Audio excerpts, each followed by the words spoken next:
رمضان كريم وأنت مدعو على الإفطار إذا وجدت بيتي في الدمار وعادت أمي من الطابور بخبز وقلب مكسور.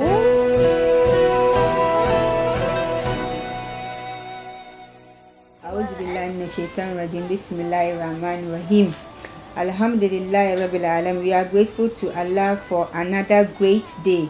We send salutation to our Prophet Muhammad sallallahu alaihi wasallam. We are in the month of Ramadan, inshallah, and we are going to talk about Ramadan and women. My guest here, as usual, is Hajia Rukaya Damalie, and you are watching Deen GHTV, proudly brought to you by Al Mu'id Development Foundation and Deen Dawa Project.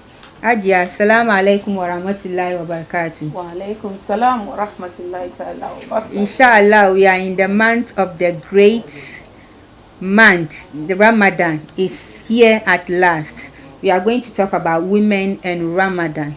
Let's start with working women. Women who work and Ramadan. You are a working mother.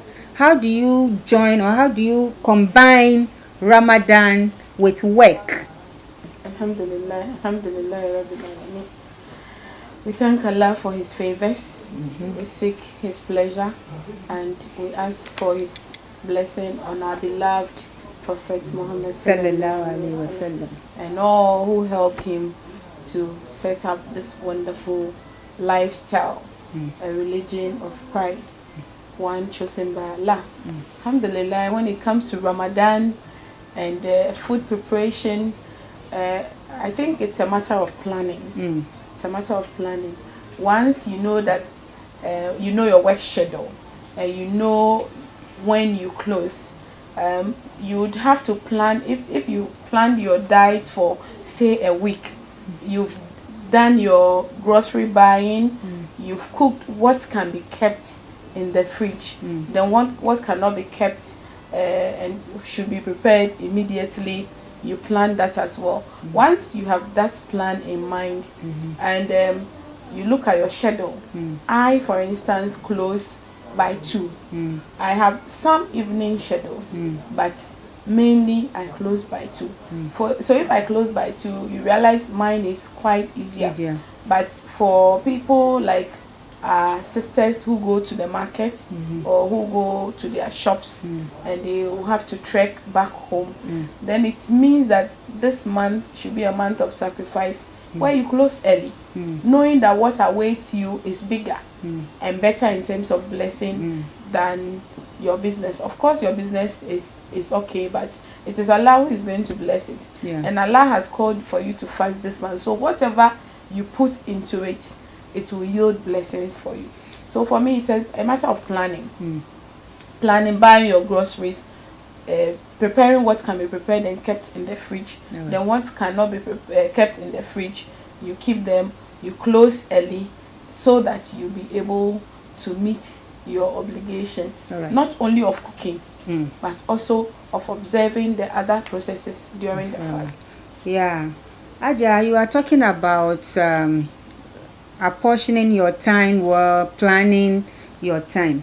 You as a person, you close at 2 o'clock, and then our mothers who are at the market who sell, and during the evening after Lasa, that's when market booms, and it is their own work, so they can close early. What about the woman who works at the bank or the woman who works in the office and closes at 5 o'clock?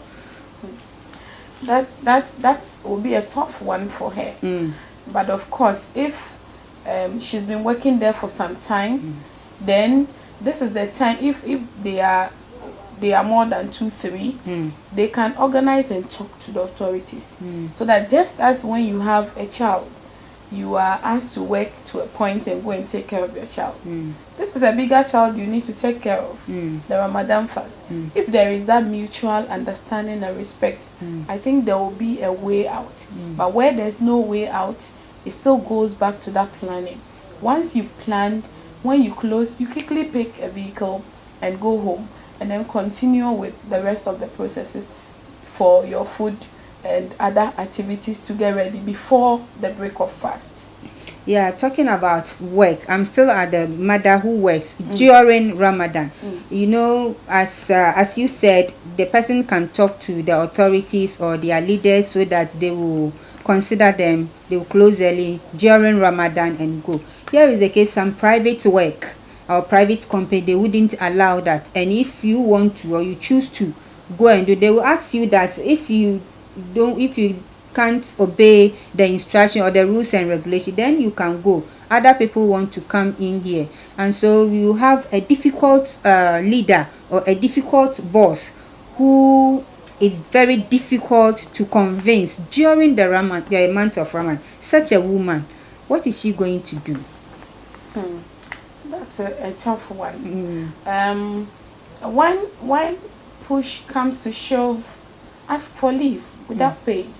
All right, so I think that is the best. Taking and leave. Include it in your dua. Yeah. That if should you lose that work opportunity, may Allah open a greater door for you. Yes, I think Allah opens greater door. I think asking for leave or applying for leave is the best, because I know some people who work at the private company, they will go on leave until the month of Ramadan. They will apply for their annual leave, and then they will have time for their families and then time for Allah too as well. Okay, Ajia, let's talk about apart from the working mothers, what are women, especially married women, what are they supposed to do, especially when it comes to iftar, like suhoor, for instance?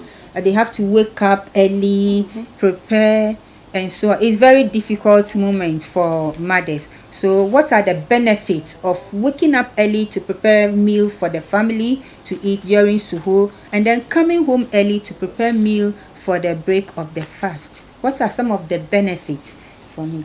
Well, for me, one, it is your wifey role. It's your responsibility. Ideally, you'll be a homemaker. You wouldn't have to go out to work. And for that activity, Allah blesses you because you are paying attention to your job description.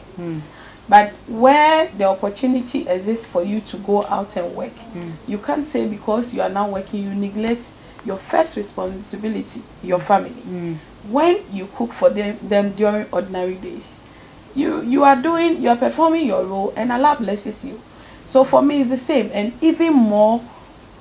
So when we are in Ramadan, you get more blessing for taking care of that part, because the food that you take in, be it after break of fast or during suhoor, is what gives you that energy. You, the other members of the family, that energy to do the other activities that Islam prescribes during the month of Ramadan. So what better time to serve your family better? And in this case, if the children are at home, you can bring them close. Once one is cutting onion, one is grinding pepper, you are controlling the fire and stirring the food. You see that it brings the family together. So there's joy in that.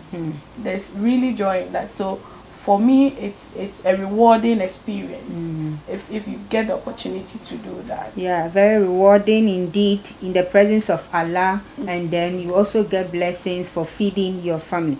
Ajia, let's talk about the realities on the ground.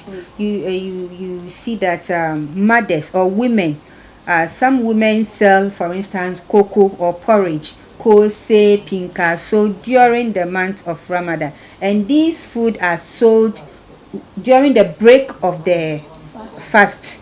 And here is this woman who is preparing the cocoa to sell. This selling of the cocoa, pinkaso, or the kose, that's where she will get money to feed the family or to support the family. And here is the case: she has to also look after the family, especially when she's married. She has to take care of the husband and then the children who are fasting. I quite remember when I was a little girl, when it is time to break the fast, my father likes tea, so she will prepare tea in a flask. She will fry egg, pinkaso, kose, all those variety of foods, and put it on the table for my father, and wait for my father to come and break her fast, his fast, sorry. And sometimes he even give us some to eat. Those of us who are little, give us. Now, how can this woman who sell cocoa or kose or whatever, the food during breaking of the fast, take care of the family at the same time? Because it's very difficult, and that's the reality on the ground. Well, I haven't been in their shoes, thank Allah. It's a difficult one. Very difficult. But from an observer's point of view, if this is her work schedule, then it means that before that time she's free. She's free before the break of fast, where she will do her selling. If anything, she'll be preparing her products for sale. So at the same time, she could be preparing that of the family. So that by the time what she's going to sell is ready, that of the family equally is ready. But it's not easy. Do you know it's not easy? Because she's also fasting and then taking care of the family supper and then preparing what she's going to sell during the break of fast. It's not easy. It's not easy. But Allah says what Faina Malu. Yeah. So after every difficulty there is ease. So look at the bigger picture. That ease that would come. The fact that you'll be able to support your family and the fact that you'll be able to get a reward for taking care of your family, so that you plan.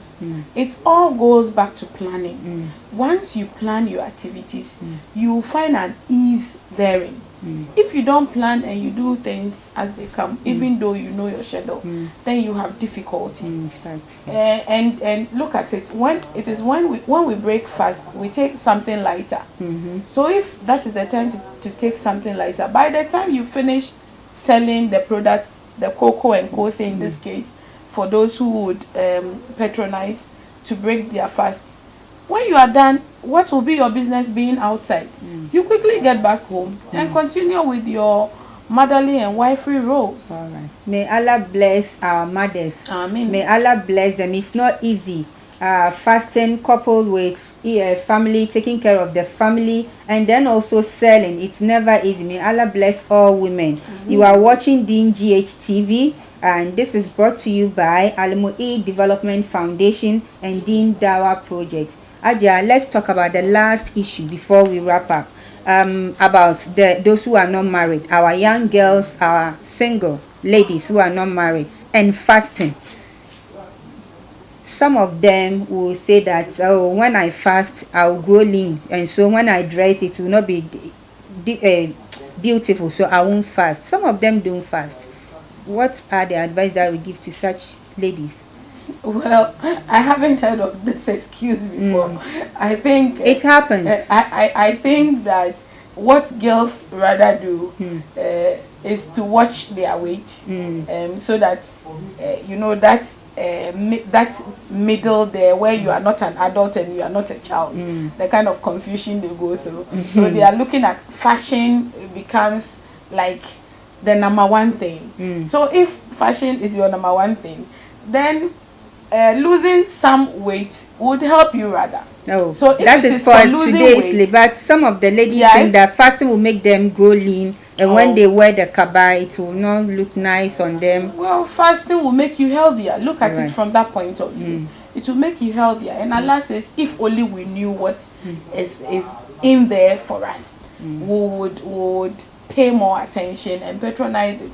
And so, who better to tell you what it entails? If Allah tells you, you should trust Allah than all these doctors and self-made health advisors who will give you all manner of advice. At the end of the day, who are you living for? You should live for Allah. Sure. Whether it will make you grow lean or grow fat. If only you are healthy, you are not ill, and you can undergo the fast. It's the best opportunity. People wish for it and wait for it and yearn for it all year long. And so, given the opportunity as a young one, this is the opportunity for you to raise your hands and pray. Fast, pray to Allah to give you a wonderful husband who will take care of your needs, who you love till your end, who will help you grow spiritually. This is the moment you are waiting for to have your breakthrough. So let's not fashion and how you look and all that be your problem. It's never a problem. You can gain weight within 2-3 days if that is what you want. So pay attention to the fast and all that it entails. And at the end of the day, Allah willing, you'll be a better person. Okay, Adia, what advice will you give to ladies who don't pray, with the exception of the month of Ramadan? When it's done, you see them with long hijabs and they dress decently, cover all, but after Ramadan, that is the end. They go back to the way they dress, exposing their breast and the shape, and then also they don't pray. But when it comes to Ramadan, they are the people who filled up the mosques. What advice are you going to give to such ladies? Well, we will appeal to them, to their conscience, that I wish for them there would always be a Ramadan. But since Ramadan comes once in a year, they should just pray to Allah that the zeal with which they welcome Ramadan and observe it shouldn't leave them once Ramadan is over. I think it's an appeal. We can only appeal and continue to mentor that Allah our young doesn't ones. exist only in the month of Ramadan, but He exists all through the month. Yeah. But of course. Okay, viewers, we are grateful to Hajia Rukaya Damalie. He talked to us about Ramadan and what benefit we can get in. Apart from the blessings that you get from Allah during Ramadan or when you fast, it also makes you healthier, slimmer, and then also economically you benefit from Ramadan. So let's all do well to observe this month of Ramadan, especially the single ladies who only fast or pray during the month of Ramadan. Wassalamu alaikum wa rahmatullahi wa barakatuh. وعليكم السلام ورحمة الله. سيدي الرئيس، سنفطر في القدس عاصمة فلسطين، يكتبها رب الأمنيات العالقة بين ليلتين. سنفطر في القدس عاصمة فلسطين، يكتبها رب الأمنيات العالقة بين ليلتين. سنفطر في القدس عاصمة فلسطين، يكتبها رب